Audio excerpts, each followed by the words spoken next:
Hey, yo everyone, Andrew here, bringing you another video review, and today we're going to be doing my comic load for the week. Now, I apologize, at least for the patrons, that this video is going to be up a little later in the night. Right now it's 10:35, so it's probably going to be up around 11 o'clock on Patreon. But I was out for one of my wife's friend's birthdays today, so didn't really have an opportunity to get the video up earlier. Plus, also I wanted to read through the majority of my comics. The only ones I didn't really hit was Harley Quinn and Power Rangers and Injustice.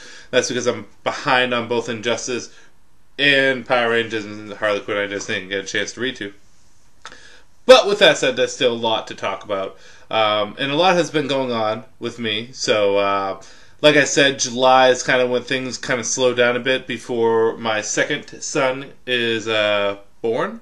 He's due in August. So, I'm going to be pumping out a bunch of videos in July to put out so that we have a little bit more content during the week rather than just my comic load video at the end of the week. Or technically Sunday is the beginning of the week, but you know what I'm saying.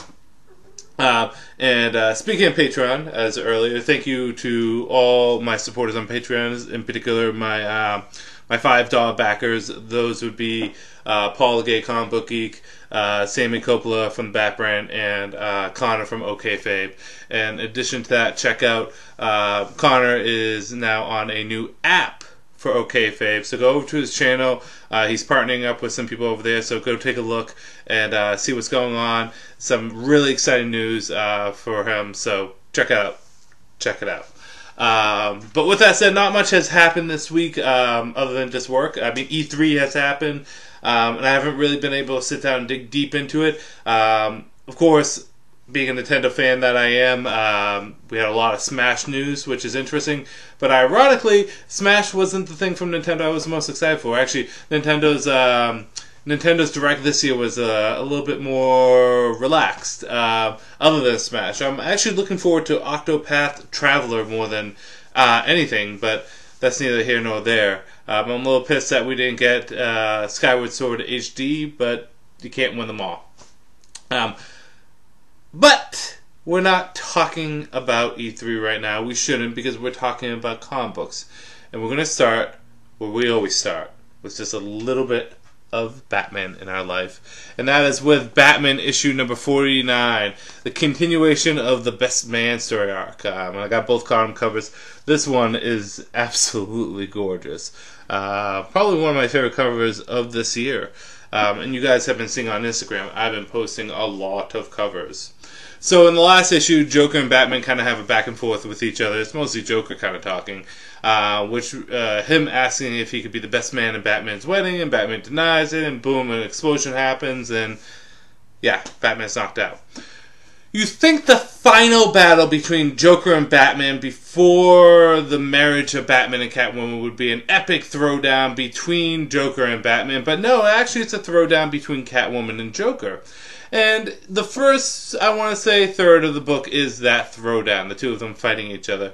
But the rest of the book is basically them talking with each other, reminiscing about old times, how they're different from each other, how they're the same, and all the different little quirks that they have with each other. Because you have to remember, Catwoman was part of Batman's rogue gallery. She was an evildoer. Well, she wasn't really evil, she was bad, but she did kind of hang out with that lot. They talk about their times with Harvey and with Cobblepot and how they interacted with each other. So it's a nice little throwback to older Batman stories. But ultimately, there is a finality with this, and quite a shocking one, to say the least, with Catwoman and Joker, between the two of them. This was so much better than the previous issue. Issue 48 was good, don't get me wrong. But issue 49, fantastic. This issue is amazing. Please pick it up. It is so good. And I cannot be more excited for Batman and Catwoman getting married. Hopefully it continues. Because there was another marriage comic that happened this week. And we'll talk about that in a bit. But yeah, I'm looking forward to July 4th. Not just for the birthday of our nation, our Independence Day, but also for our matrimony that's going on. So this is a must-get issue. Continuing the Batman Prelude to the Wedding, Red Hood versus Anarchy. I think the last one is Joker and Harley Quinn. I could be wrong. Let me double check, because at the end they usually say, yeah, next is Joker and Harley Quinn. Basically, anarchy is going out there to ruin Catwoman's bachelorette party, her night on the town, and we kind of get a flashback. Batman hires Red Hood, wink wink, nudge nudge, hires him to watch over Catwoman. And although Catwoman can kind of take care of herself, I mean, it's her bachelorette party. Might as well have some fun without having to fight evildoers. And, well, if Nightwing is going to be out with Bruce, might as well have Jason do it. This was a pretty solid issue through and through. Anarchy's always a good character, and they make a lot of references to 90s Batman comics in this, which was nice. And the fights were overall pretty fun, too. I'm on a big Jason Todd kick, especially after the last issue of Red Hood and the Outlaws, which I didn't get to review, but was a really, really good issue about Jason and his father. This kind of continues the theme going forward. And now Red Hood and the Outlaws is going to be changing its lineup. Red Hood's going to stay on it, but we're going to apparently get new Outlaws, gone with Artemis and Bizarro, which is kind of sad because I think they've been the best version of the Outlaws thus far. But I'm curious to see where that will go from there. But this is pretty fun.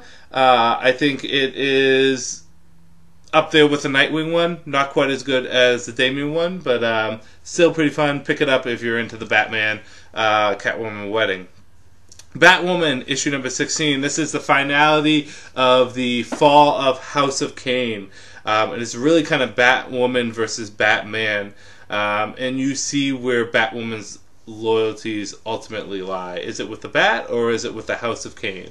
I'm not going to reveal too much more other than that. But I've been enjoying Marguerite Bennett's version of Batwoman. I think she's an incredibly strong, powerful, but complex and faulty character, and that's what I love about her, because Batwoman has been in the past portrayed as nigh unstoppable, but Bennett does a good job at showing her quirks and the fact that one of her biggest weaknesses is her family, whether it be her father, her cousin, or her sister.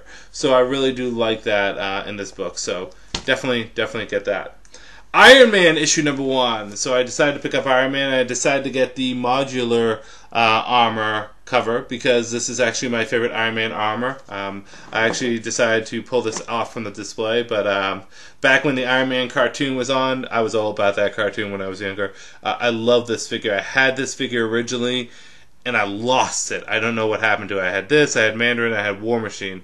I lost it, and I don't know what happened to it. So recently I just bought this from a store with some of the accessories, the armor accessories, none of the guns. But this was always my favorite Iron Man armor. And the cover kind of shows off there. Of course, most of that was the exposure from the cartoon show and the Marvelous Scam Con, because I never read Iron Man beforehand. Long and short of this is kind of resetting the tone of Iron Man. I don't know what kind of happened with Iron Man before this. I think he was in a coma, but he was a hologram too, and now he has a new body. I don't know. There were a bunch of references made during when Iron Man was out of action, but he's back now, and he's basically trying to make a statement to everyone that Iron Man is not just a person, but a concept and an ideal. It's not just one armor, but multiple armors, and a constantly growing thing. I have always been kind of iffy with Iron Man in the comics. With Marvel, I've always tried. I've always liked Captain America, Wolverine, the X-Men the most. I tried to dip into Thor. I tried to dip into Iron Man. I tried to dip into some other people. Never really gravitated to them too well in the comics. However, I do have to say, between this and the previous Marvel Now series, the one where he had that black armor, I believe this has been a better start. So I do enjoy this, and I do think this is worth picking up. Will I get issue 2? Yeah, I'll give it a shot. We'll see where it goes from there. I don't think it's as good as Thor was last week. Thor was a much superior or mightier comic. But this is still a pretty solid issue through and through, so pick it up. Another really good issue is Damage issue number 6. If you can get past the fact that Damage is an incredibly blatant ripoff of Hulk, as with most of the new age of heroes are, if you can get past that, I love this character, I love this story, and I love what's going on. Damage has some fun stuff, and this kind of leads into Poison Ivy's story arc and the Batman issue, I think 46 to 47. I think they make a reference for it here. 41 to 43. This is a solid romp. Is him versus Grodd versus Poison Ivy with Swamp Thing sprinkled in between. Damage is still in the low enough numbers that you can pick up all the issues, and I recommend doing it because it's a fun ride through and through. I think we need to kind of have an issue to cool down a bit because it's been non-stop action thus far. But to kind of explain a little bit more about his powers, how powerful he is, how he activates it, because it seems like he can activate it at will, and it seems like he can't sometimes. But still, good read through and through. New Challengers, issue number 2. So, issue number 1 had a really good concept. Issue number 2 did some really good stuff in it, but the overall story was kind of boring. Aquaman's cameo was wasted. And I don't know exactly what the MacGuffin was in this, but the ending itself is enough for me to want to continue reading. That's all you need to know. X-Men Gold, issue number 30, the marriage between Kitty Pryde and Colossus. I am not going to spoil anything at all for you guys, but this issue is beautifully drawn with some great dialogue. But some twists and turns and an unexpected ending that I did not see, and I don't think anyone else did. I would say this is a good place to pick up, but with X-Men Gold getting canceled in I think September, I think this may be a good jumping off point too. Green Lanterns issue number 49. I did not like this issue. I didn't care for it. I didn't care about the past 2 issues. There you go. Which stinks because it's a good comic, but I didn't really care for it. Brave and the Bold, Batman and Wonder Woman issue number 5-6. So this is kind of coming to a close, the murder mystery arc that is going on in Tyranor, or the mystical dimension of the Fae for the Celtic lore.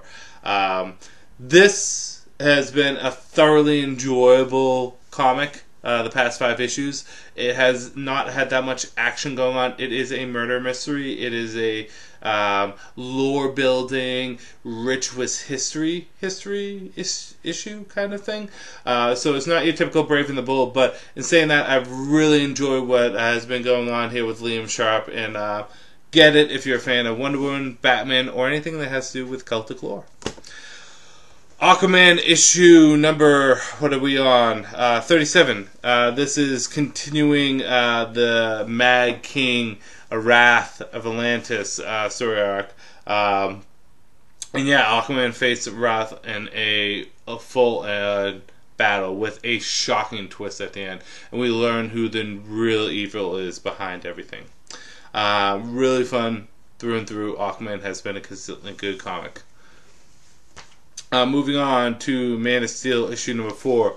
Him and Kara finally take on the instrument of their torment, the Breaker of Kandor, the Destroyer of Krypton. And bloody hell, the name still escapes me, this guy. But basically they take him on, and while this is going on, we get to see who the mysterious visitor is in the Kent's, what is it called? In the Kent's household. And again, Green Lantern shows up to help out, which is always good to see how. Man of Steel has been a fun journey through and through. I am really interested to see where Bendis is going to take it from here, and I think you should continue reading it. And finally, Justice League issue number 2. This is continuing the Legion of Doom story arc. We get a lot more of John Stewart in here, which was a negative for me on the previous issue, that he was barely in one panel. But it's nice to see that he's utilized a bit more in here. Some of the concepts are a little silly, especially with shrinking down into smaller sizes inside Superman and Martian Manhunter, and if you're confused by what I'm saying on that, just read the issue, you'll understand. But we get some more of the Legion of Doom, which is always fun, and I think it ends off on a pretty good note, so I'm curious to see where Justice League goes from here. Pick it up. On a whole, I think we all know that my pick of the week is going to be Batman issue number 49. So fun. this story just keeps getting better and better, and the wedding is going to be beautiful. But that's my comic load for the week. I hope you guys enjoyed it, and would like to know what your picks of the weeks are.